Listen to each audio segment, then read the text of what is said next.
I'd been in Green Hills Estates for 3 months when I realized I'd stepped into a suburban nightmare I hadn't bargained for.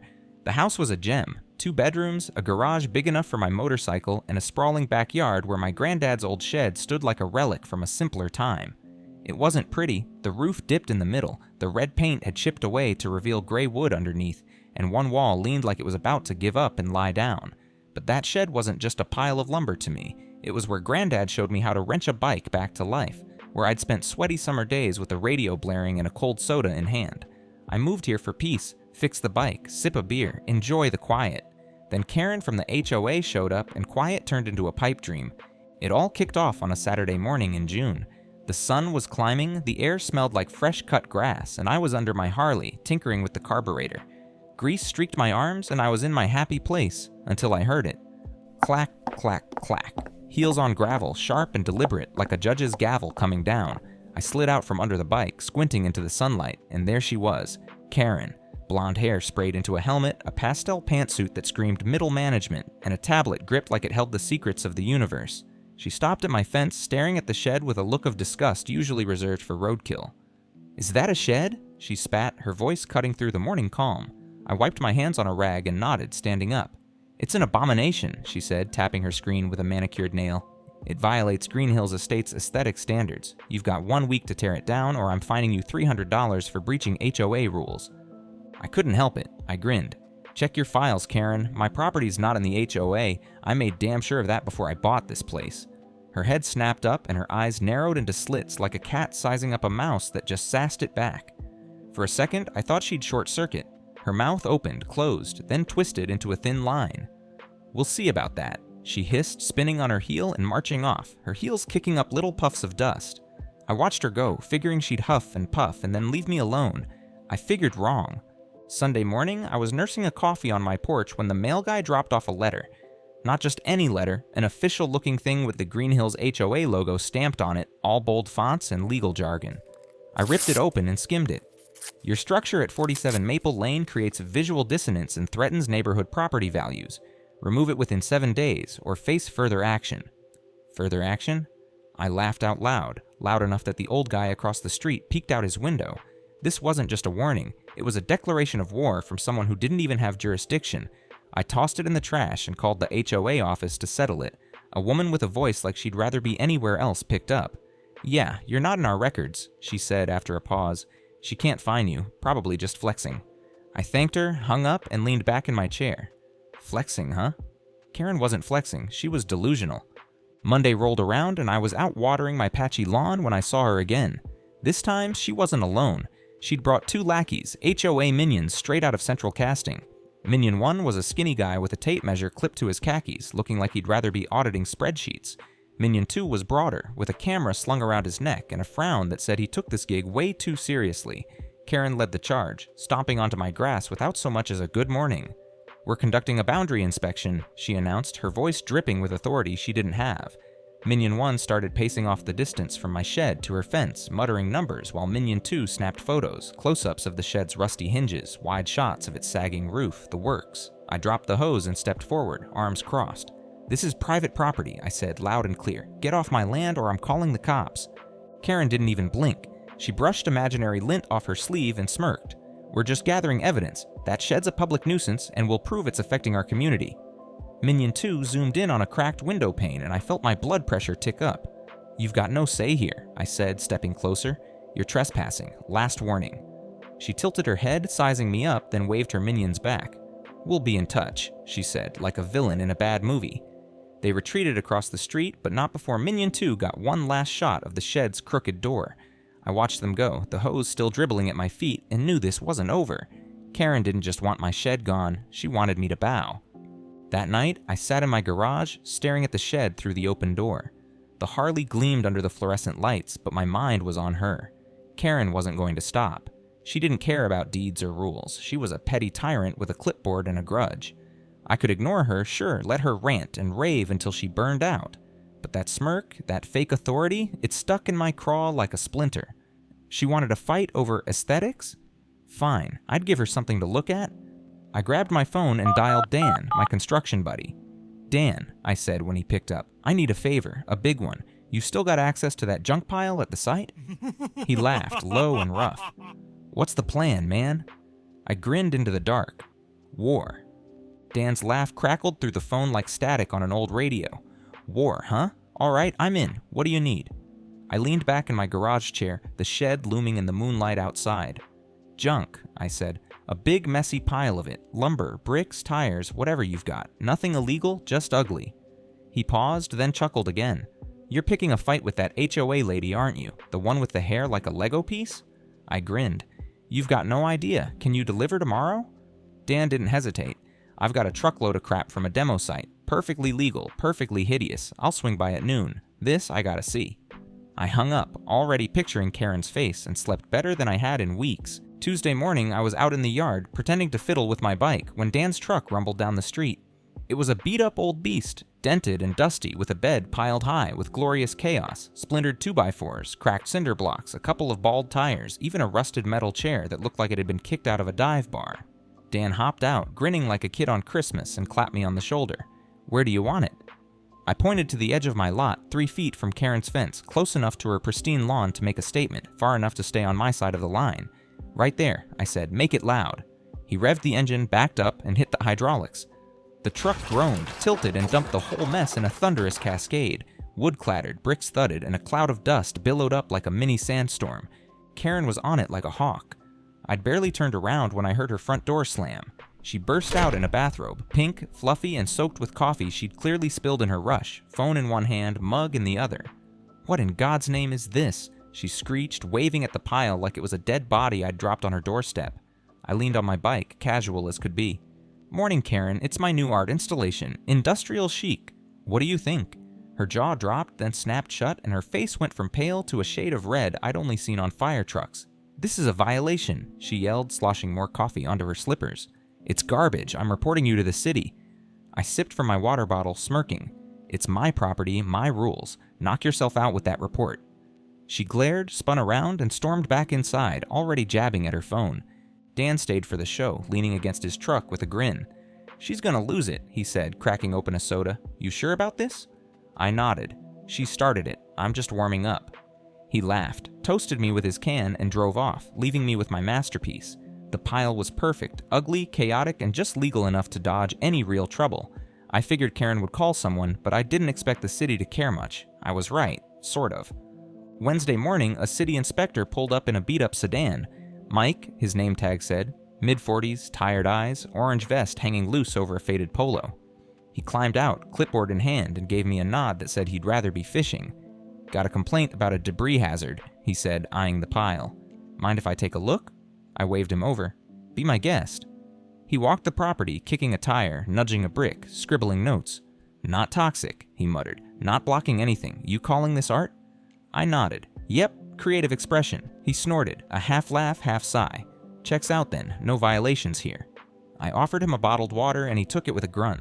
She's gonna keep coming, you know, he said, tipping his head toward Karen's house. HOA types never quit. I smiled. Neither do I. He tipped his hat and drove off. I caught Karen watching from her kitchen window, binoculars pressed to her face, lips pursed like she'd sucked a lemon. She didn't wave when I raised my water in a mock toast. Instead, she dropped the blinds with a snap, and I knew the gears in her head were spinning.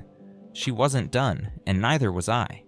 That afternoon, I hit the hardware store and rented an industrial fan, a monster of a thing, loud enough to wake the dead and strong enough to dry a flooded basement in a day. I hauled it home, set it up in the yard, and aimed it straight at the debris pile. It was 10 p.m. when I flipped the switch. The hum turned into a roar, and a gust of wind ripped through the junk. Wood shavings, dust, and bits of tarp sailed over the fence like confetti at a parade gone wrong.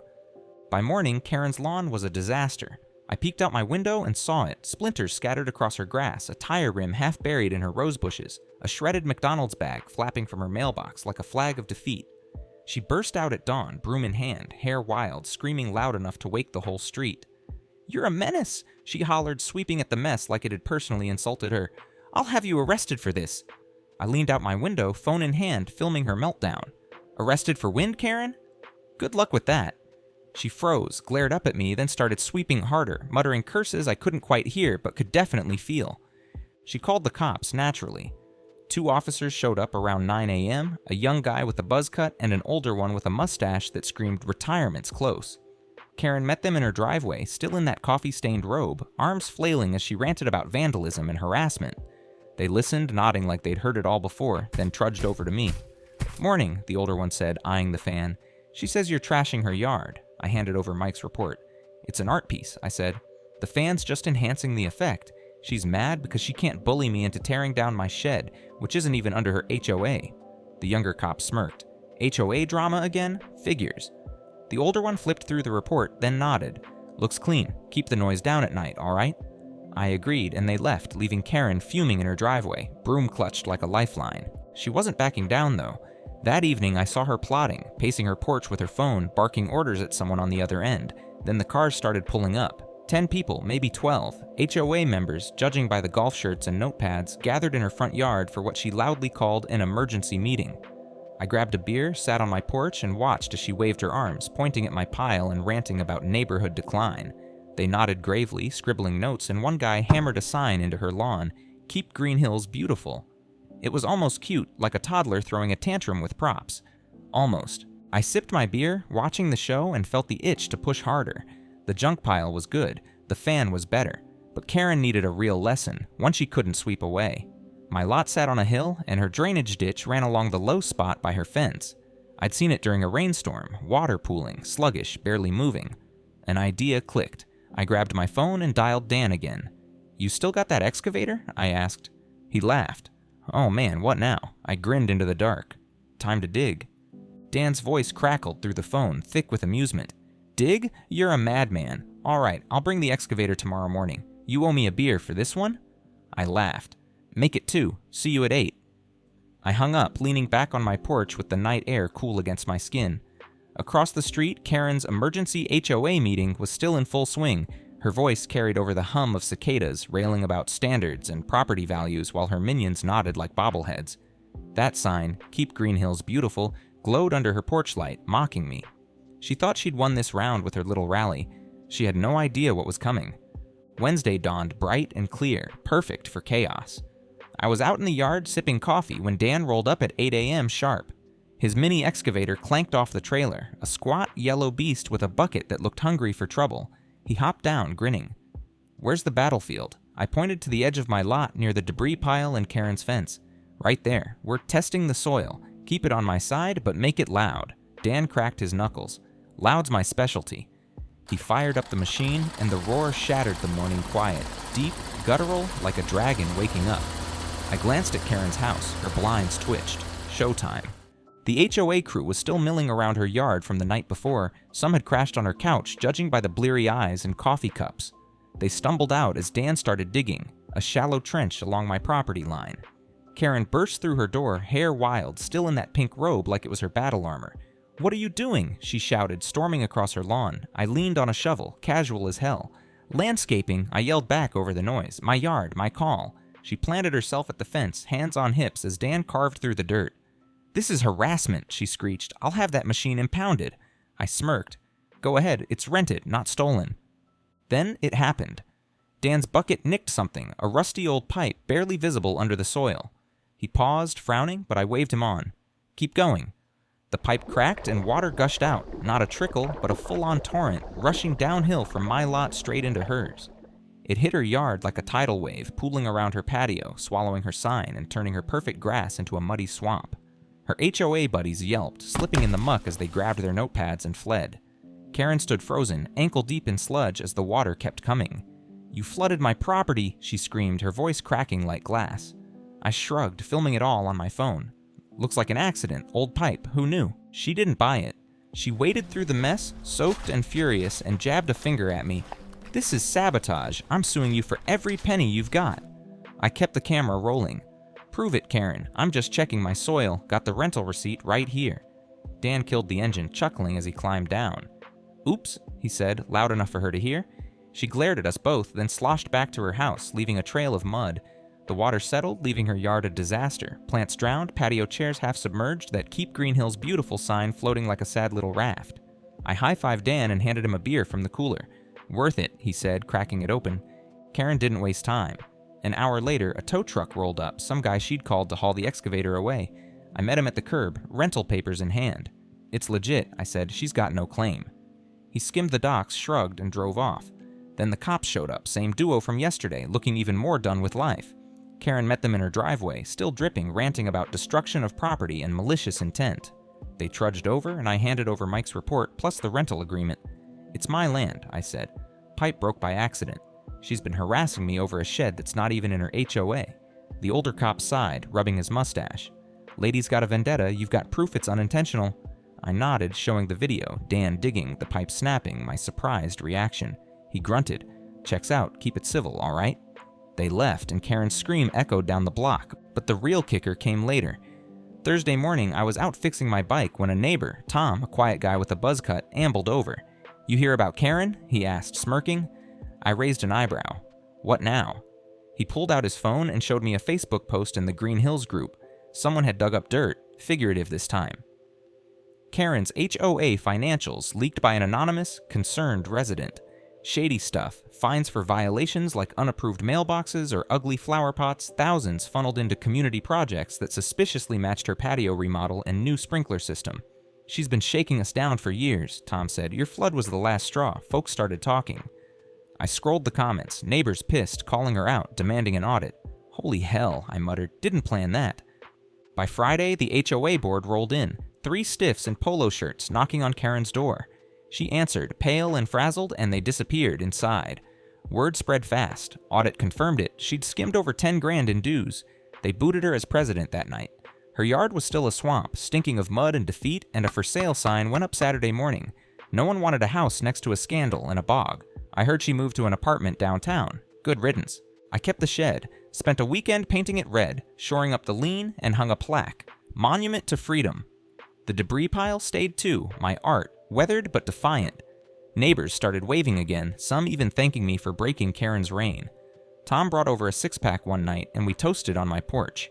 "You're a legend," he said. I shrugged. Just wanted my shed. Now, when I crack a beer in the yard, all I hear is silence. No heels, no threats, just the hum of a quiet life. That's victory, one rusty shed at a time.